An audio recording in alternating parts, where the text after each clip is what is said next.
राजा विक्रमादित्य और न्याय की घंटी। वीडियो को पूरा देखें। अगर कहानी पसंद आए तो हमारे चैनल को सब्सक्राइब जरूर करें।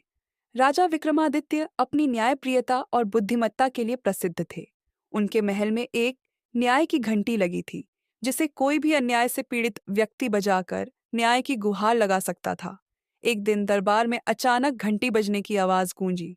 सभी दरबारी चौंक गए, क्योंकि यह घंटी तभी बजती थी जब कोई पीड़ित न्याय मांगता।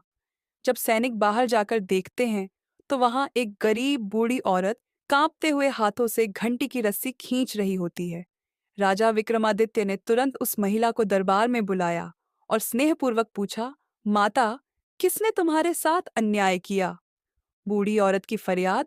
बूढ़ी औरत की आंखों में आंसू थे। उसने कांपती आवाज में कहा, महाराज, मैं एक विधवा हूं।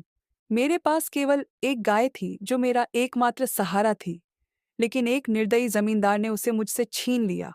मैंने बहुत प्रार्थना की, लेकिन उसने मेरी एक न सुनी। दरबार में सन्नाटा छा गया। सभी दरबारी दुष्ट जमींदार की निंदा करने लगे। जमींदार का सामना राजा विक्रमादित्य ने अपने सैनिकों को आदेश दिया कि उस जमींदार को तुरंत दरबार में बुलाया जाए। कुछ ही देर में एक अहंकारी और ठाट बाट से सजा जमींदार दरबार में लाया गया। जब राजा ने उससे प्रश्न किया तो उसने घमंड से उत्तर दिया, यह बूढ़ी औरत झूठ बोल रही है। मैंने कुछ भी गलत नहीं किया। लेकिन बूढ़ी औरत ने कांपते हुए हाथ से जमींदार की ओर इशारा किया और कहा, यह झूठ बोल रहा है महाराज। मेरी गाय मेरे साथ थी, पर इसने बलपूर्वक छीन ली।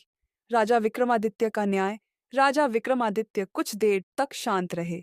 फिर उन्होंने अपनी गहरी प्रखर दृष्टि जमींदार पर डाली और बोले, सत्य छुपाया नहीं जा सकता।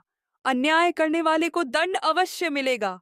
सैनिकों, इस जमींदार की सारी संपत्ति जब्त कर इसे राज्य से निकाल दिया जाए। इसकी जमीन गरीबों में बांट दी जाए और इस माता की गाय उसे वापस लौटाई जाए। बूढ़ी औरत ने आंसू भरी आंखों से राजा को धन्यवाद दिया। पूरी सभा ने राजा विक्रमादित्य की न्यायप्रियता और निर्भीक निर्णय की सराहना की। शिक्षा। सच्चा न्याय वही है जो निर्बल को भी सशक्त बनाए।